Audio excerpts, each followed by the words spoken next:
విదర్భ దేశంలో భీష్మకుడు అనే రాజు ఉండేవాడు. ఈయనకి 5 కుమారులు, 1 కుమార్తె. కూతురు పేరు రుక్మిణి. రుక్మిణీదేవి శ్రీకృష్ణుడిని వివాహం చేసుకోవాలని నిర్ణయించుకుంది. ఎందుకంటే రుక్మిణీదేవి ఇంటికి ఎప్పుడూ భాగవతులు వస్తూ ఉండేవారు. వారు భీష్మకుడితో ఇలా చెబుతూ ఉండేవారు: పరమాత్మ శ్రీకృష్ణుడిగా అవతారం స్వీకరించి ఎందరో రాక్షసుని మరియు కంసుడిని సంహరించి ద్వారకానగర నిర్మాణం చేసి తనని నమ్ముకున్న వాళ్ళందరినీ రక్షించాడు. అలా వారు శ్రీకృష్ణుడి గురించి కథలు చెబుతూ ఉంటే రుక్మిణీదేవి మనసు శ్రీకృష్ణుడిని చేరింది. పరమాత్మ తత్వం తెలుసుకుంది. ఈలోపు భీష్మకుడి పెద్ద కుమారుడు రుక్మిణీదేవిని శిశుపాలుడికి ఇచ్చి వివాహం చేయాలని నిర్ణయించాడు. ఈ శిశుపాలుడు మహాదుర్మార్గుడు. వివాహానికి కొద్ది రోజుల ముందు శిశుపాలుడు తనతో పాటు జరాసంధుడు ఇంకా మొదలైన స్నేహితులని తీసుకుని విదర్భ దేశం వచ్చాడు. రుక్మిణీదేవి అగ్నిజ్యోతనుడు అనే బ్రాహ్మణుడితో అంది: మహానుభావ, నేను శ్రీకృష్ణ పరమాత్మని వివాహం చేసుకోవాలనుకున్నాను. కానీ నా అన్నగారు నన్ను శిశుపాలుడికి ఇచ్చి వివాహం చేయాలనుకుంటున్నాడు. అందుకని నేను రాసిన ఈ లేఖని తీసుకుని ద్వారకా నగరంలో ఉన్న శ్రీకృష్ణ పరమాత్మకి ఇవ్వండి. అగ్నిజ్యోతనుడు ద్వారకా నగరం చేరుకున్నాడు. శ్రీకృష్ణ పరమాత్మ ఆయనకి మర్యాదలు చేసి మీరు ఏ దేశం నుంచి వస్తున్నారని అడిగాడు. అగ్నిజ్యోతనుడు అన్నాడు: నేను భీష్మకుడు అనే రాజు పరిపాలించే విదర్భ దేశం నుంచి వచ్చాను. ఆయన కూతురు రుక్మిణీదేవి మీకు ఈ లేఖ ఇవ్వమని పంపించింది. మీరు ఈ లేఖని తీసుకోండి అని శ్రీకృష్ణ పరమాత్మకి ఇచ్చాడు. శ్రీకృష్ణ పరమాత్మ లేఖని తీసుకుని చదువుతున్నాడు. ఏమిటి రుక్మిణీదేవి ఉత్తరం రాసింది? ఒక ఆడపిల్ల నాకు ఉత్తరం రాసింది అని మనసులో వేరే అభిప్రాయం ఏర్పరచుకుని ఈ ఉత్తరం చదువుతున్నావా? ఎందుకు రాయకూడదు? నేను మోహంతో రాస్తున్నాను అనుకున్నావా? నువ్వు అందరినీ ధన్యుడవి చేస్తావు, లోకమంతటికి ఆనందాన్ని చేకూరుస్తావు. ఆనాడు నిన్ను కోరి లక్ష్మీదేవి వరించలేదా? నేను కాని గత జన్మలలో వ్రతం చేసిన దాన్ని అయితే, ఒక మహానుభావుడు సద్గురు పాదాలు ఒత్తిన దాన్నైతే, వారికి నమస్కరించిన దాన్ని అయితే, ఏదీ ఆశించక ఒకరికి పెట్టిన దాన్ని అయితే, నాకు అటువంటి పుణ్యం ఉంటే నీ చేతిలో శిశుపాలుడు మరణించి నేను నీ దానని అవుదుగాక. నువ్వు నా దగ్గరికి వచ్చి నన్ను నీ దాన్ని చేసుకోవాలి. నువ్వు అంటావేమో రుక్మిణి, నువ్వు ఎక్కడో అంతఃపురంలో ఉంటావు. నిన్ను తీసుకెళ్లేటప్పుడు నీ అన్నలు తండ్రి అడ్డు వస్తే వారిని సంహరిస్తే అయ్యో ఎంత పని అయ్యింది అని మనసు మార్చుకుంటావేమో అని అంటావేమో కృష్ణ. నీకో ఉపాయం చెబుతా. మా వాళ్ళు పెళ్లికి ముందు నన్ను ఊరి చివర ఉన్న శివపార్వతుల ఆలయానికి పంపిస్తారు. అక్కడ నేను అమ్మవారికి అర్చన చేస్తాను. ఆ సమయంలో నా దగ్గర కొందరే భటులు ఉంటారు. అప్పుడు నువ్వు వచ్చి నన్ను నీ రథంలో ఎక్కించుకుని తీసుకెళ్ళు. ప్రాణేశ, నీ గురించి వినలేని, నీ మాటలు వినలేని చెవులు ఎందుకు? నిన్ను చూడని కళ్ళు ఎందుకు? నిన్ను పొందని ఈ సౌందర్యం ఎందుకు? నిన్ను సేవించని శరీరం ఎందుకు?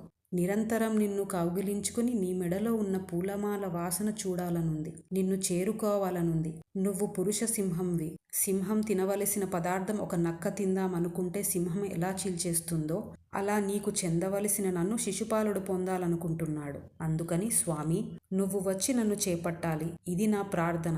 ఒకవేళ నువ్వు రాని పక్షాన నేను ఈ జన్మకే కాదు, ఎన్ని జన్మలు ఎత్తినా సరే పొందితే నిన్ను పొందుతాను, లేదా వివాహం చేసుకోకుండా నీకోసం వ్రతాలు చేస్తాను తప్ప వేరే వారిని భర్తగా అంగీకరించను. శ్రీకృష్ణ పరమాత్మ అన్నారు: రుక్మిణీదేవి నాకు లేఖ రాయడం కాదు, నేనే ఆమె గురించి ఆలోచన చేస్తూ రాత్రుళ్ళు నిద్రపోకుండా ఉన్నాను ఆమెని వివాహం చేసుకోవడానికి. అగ్నిజ్యోతనుడు అన్నాడు: రుక్మిణీదేవి నీకు తగినది, ఆమెకి నీవు తగినవాడివి.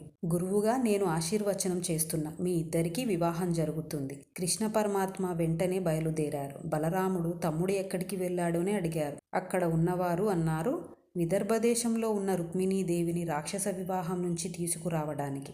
తమ్ముడు ఒక్కడే వెళ్ళాడని బలరాముడు వెంటనే సైన్యంతో బయలుదేరాడు. కృష్ణ పరమాత్మ విదర్భ దేశం చేరుకుని ఆ వీధులలో తిరుగుతుంటే అక్కడ ఉన్న ప్రజలు ఎంత అందంగా ఉన్నాడో అని చూస్తున్నారు. ఈలోగా రుక్మిణీదేవి కంగారు పడుతూ, అసలు అగ్నిజ్యోతనుడు నా లేఖ శ్రీకృష్ణుడికి ఇచ్చాడో లేదో, ఇచ్చినా కృష్ణుడు రావాలనుకుంటున్నాడో లేదో, నాకు అంత భాగ్యం ఉందో లేదో. ఈలోపు ప్రజలు అనుకుంటున్నారు, బ్రహ్మ రుక్మిణీదేవి కోసం కృష్ణుణ్ణి పుట్టించాడు, కృష్ణుడి కోసం రుక్మిణీదేవిని పుట్టించాడు. ఈ ఇద్దరు దంపతులు అయితే ఎంత బాగుంటుందో, కానీ మహారాజు శిశుపాలుడికి ఇచ్చి చేస్తానంటున్నాడు. ఈ ఇద్దరి వివాహానికి శిశుపాలుడు అడ్డు ఉంటే అతను తొలగిపోవడానికి మా పుణ్యాలన్నీ ఇచ్చేస్తాం. వాళ్ళిద్దరూ ఒకటవ్వాలి. అగ్నిజ్యోతనుడు రుక్మిణీదేవి దగ్గరికి వెళ్ళి అన్నాడు, నీ వంటి శిష్యురాలికి గురువు అయినందుకు ఎంత దానం ఇచ్చాడో. సుదర్శన చక్రం పట్టుకుని కృష్ణుడు వచ్చేశాడు. ఇక్కడి నుంచి నిన్ను తీసుకెళతాడు. నీ జీవితం ఫలించింది. రుక్మిణీదేవి చాలా సంతోషపడి ఉమామహేశ్వరుల ఆలయానికి వెళ్ళి ప్రార్థిస్తుంది. అమ్మ, మీరు సనాతనంగా ఆది దంపతులు. అమ్మ, నువ్వు తరగని ఐదోతనంతో ఉన్నావు. అలా నన్ను కూడా ఐదవతనంతో నిలబెట్టు తల్లి.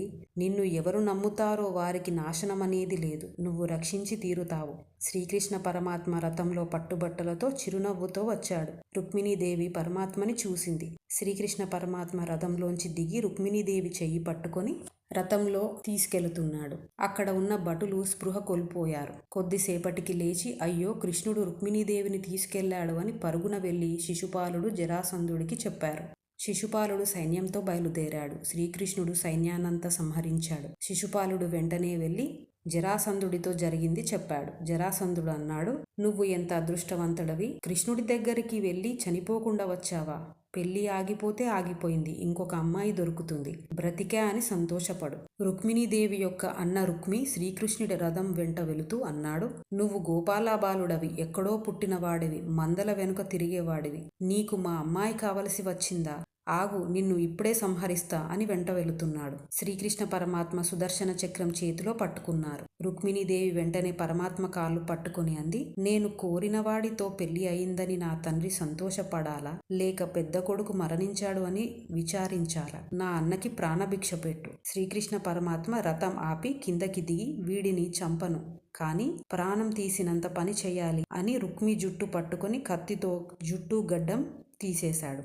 రుక్మిణీదేవి బాధపడింది. బలరాముడు ఓదార్చారు. అందరూ కలిసి ద్వారకా నగరం చేరుకున్నారు. శ్రీకృష్ణ పరమాత్మ అన్నారు, రుక్మిణి, బెంగ పెట్టుకోకు. మరుసటి రోజు పెద్దలందరి సమక్షంలో రుక్మిణీదేవి శ్రీకృష్ణ పరమాత్మ వివాహం అంగరంగ వైభవంగా జరిగింది. ఓం నమో భగవతే వాసుదేవాయ నమః.